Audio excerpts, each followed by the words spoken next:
நமக்கு 4 துண்டு கறியை விழுங்கினாதான் சாப்பிட்ட மாதிரி இருக்கு.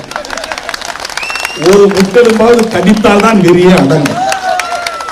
அந்த எலும்பை கடித்து மஜ்ஜையை ருசித்து துப்ப கூட மனசு வராது. அது மாவு போல இருந்தால் அதையே விழுங்கி விடும். நமக்கு அப்படி பழக்கம். இங்கிலாந்து பிரதமர் ஜான் மேஜர் கூட மாட்டுக்கறி தான் தின்கிறார். அமெரிக்க அதிபர் ஒபாமா கூட மாட்டுக்கறி தான் தின்கிறார். இன்றைக்கு வெற்றி பெற்று இருக்கிற ட்ரம்ப் கூட மாட்டுக்கறி தான் தின்கிறார். உலகத்தில் 70% பேர் மாட்டுக்கறி தான் தின்கிறார். மாட்டுக்கறி புரதம். மாட்டுக்கறி ரொம்ப டேஸ்டா இருக்கும். மற்ற கறியெல்லாம் சும்மா தான். மாட்டுக்கறி டேஸ்ட் ஆட்டுக்கறியில் இருக்காது. அப்போ மாட்டுக்கறி எடுத்துட்டு வந்தாக்க எனக்கு எங்கள் அப்பாவுக்கும் தனி டம்ளர், தனி பிளேட்டு, தனி சமையல் பாத்திரம். ஏன்னா எங்கள் அப்பாவும் சாப்பிட மாட்டார், நானும் சாப்பிட மாட்டேன். இது சின்னதுலேருந்தே எங்கள் வீட்டில் தனியாக வச்சிருவோம்.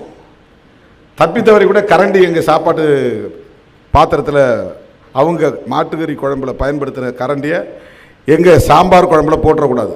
பயங்கரமாக எங்கள் அப்பாவுக்கு கோபம் வரும், எனக்கும் வருத்தம் வந்துடும். அப்படி பழகினவன் நான். எப்பவுமே வெஜிடேரியன். எவ்வளோ நாளா? 24 வருஷம். 24 வருஷமா வெஜிடேரியன். நான்வெஜ் பிடிக்கிறது இல்லையா? நான்வெஜ் பிடிக்கிறது இல்லையா? இந்த ஒரு ஈடுபாடு.